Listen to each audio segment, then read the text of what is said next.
Кудайдын чакырыгы 15 ноябрь.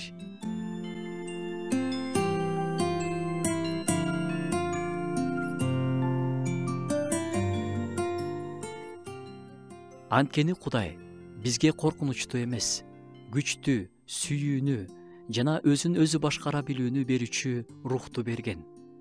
Павлдын каттарынан: коркунуч баарыбызга белгилүү сезим.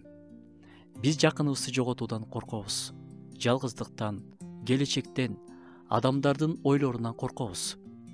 Күчтүү адамдар да кай бир учурларда коркушат.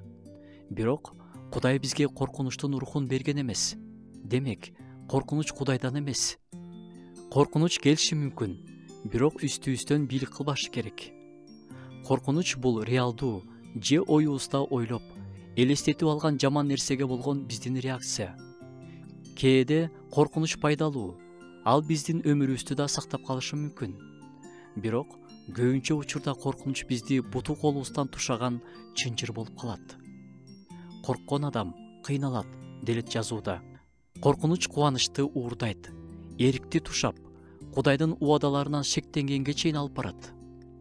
Петр Исаны бет алып, суу менен басып баратып, толкундарды карап коркуп кеткенде чөгө баштаган. Ал Исаны карабай, толкундарды караганда ошондой болду. Демек, биз Кудайды карабай, көйгөйлөрдү карай баштаганда коркунуч келет. Бирок кандай гана көйгөй болбосун, кандай гана муктаждык болбосун, Кудай айтат: коркпо, мен сени мененмин. Забурчу менен бирге өлүм көлөкөсүнүн өрөөнүндө жүрсөм да, жамандыктан коркпойм. Анткени сен мени мененсиң, дей алсак экен. Кудайдын жеткилең сүйүүсү коркунучту жок кылат.